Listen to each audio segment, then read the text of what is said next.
Grace invited me to a Turkish restaurant here outside of San Francisco, actually in Berkeley. And Grace, would you tell us, first of all, what we mean by a Turkish restaurant, Turkish food, and what are we looking at in this particular picture? So Turkish restaurant, this is actually real Turkish food, just like they would make in Turkey, which I would know since I've been there. And this is one of the closest things I've ever tasted to Turkish food in America. It's very Authentic food, thank you. And this right here, what we're looking at is dolma. That is actually a grape leaf roll. What they do is they pick these grape leaves when they're very tender, and then they pickle them and make a type of mixture with rice and hamburger meat. And then they make little rolls of this stuff and roll the grape leaves around it. And they also like to put this jajik dip on top of it, which is a type of yogurt with cucumbers and mint and garlic. They like to drizzle that over it. And this is something that would be very customary for you to see at maybe a wedding or Christmas, any type of holiday event or celebration. They'll normally have these, and they actually make them pretty far in advance and put them in jars just like you would pickles, and pickle them, and then when they're ready to bring them out, then they'll take them out maybe several months later and serve them. So that is dolma. Grace, would the students enjoy trying Turkish food?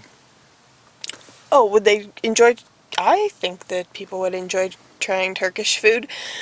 And the thing with Turkish food is they really have a big variety of it. Everything doesn't taste exactly the same as you saw today. There's really a variety of taste in there, and usually you can find at least one thing that you like. Now you're talking about Turkish food and the people of Turkey, the country of Turkey, but you didn't actually grow up in Turkey. So how is it that, where did you get most of your experience, which of course is a lot of experience with Turkish stuff?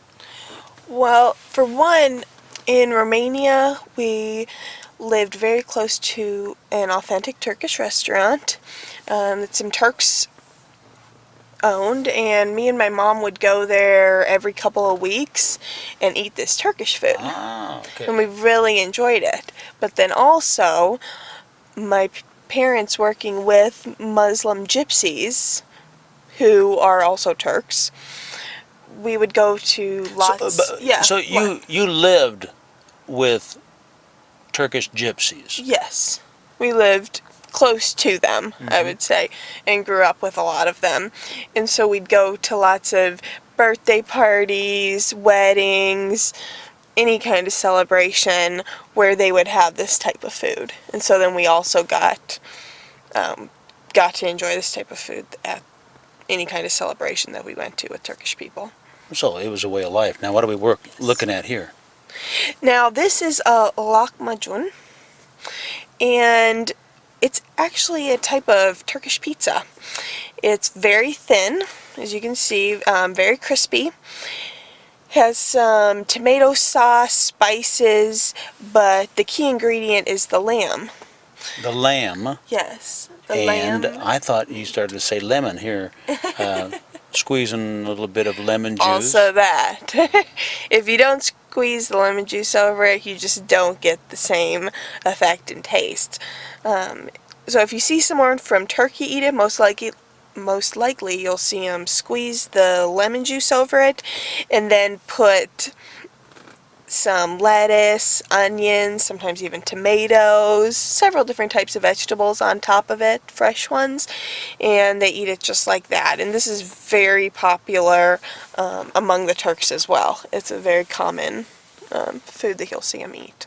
So you approved of that pizza? I mean, what did you say it is? Lahmacun. And you approved of it? Oh, definitely.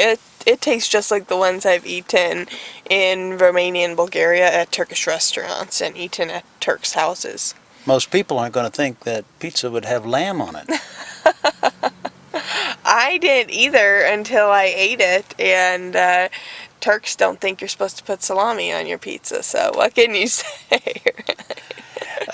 Let's see. I see some ingredients. What's going on with all that? You mean like on the top of the pizza? Yeah, the extra stuff in the middle there. Well, how's this work? Oh, in the middle, the lettuce, onions, that stuff? Is that what you're talking about? Yeah. The lettuce, onions, and tomatoes.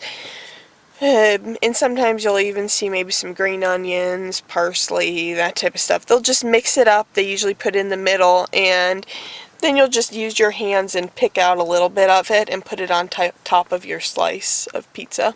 Have you noticed Lahmacun. when you were growing up over there? Did you notice that people used their hands a lot more and didn't necessarily use tongs? Yes. For example, with the bread, they never cut it up. They just tear it. They tear the bread. So when you're over there, they'll just put a slice of bread in the middle of the table, and you'll tear the bread. And that's the way you eat it. And even with French fries, stuff like that, they'll usually just put big bowls of things in the middle of the table, and then you go over and grab what you want with your hands. They don't normally use tongs or spoons or anything like that to serve you. So I am interested in knowing now if after you came back to America, or came to America to live, you came here to go to college, and as you've already explained, you're a citizen of the United States. Did you think people were too careful about germs? Yeah. When you eat in a Turkish gypsy's home, and all they have mud walls and mud floors, maybe some sticks for their roof, you don't really worry about germs. That's not the first thing on your mind. You're just hoping the floor doesn't fall through or the roof fall on you. And honestly, when it comes to eating food and stuff at people's homes, I really don't worry about it anymore. They do the best they can. They wash the stuff, and hey, if you get a few germs, hopefully your body's strong enough to fight them off. Well, let's think of this glass of, what's this glass of yogurt stuff? Oh, ayran. Yeah. Yes, the ayran, that's a very popular Turkish drink. You'll see it in Turks' homes, at Turkish restaurants. They sell it on the street, and it's a type of goat's milk mixed in with like some yogurt. They also put some salt in it, sometimes some dill or mint, something like that. And I like, as you saw, to add a little bit of extra salt to really bring out the flavor. And then I tried that, and it really was better. At first I thought, no, I don't want any more salt in here, but it was a little more salt, and it did something to it. It made it really good. It really brings out the flavor. And ayran really goes well with lamb. That's something that they really like to when you're eating it. So whenever, especially when I eat lamb, I always like to have a glass of ayran to drink.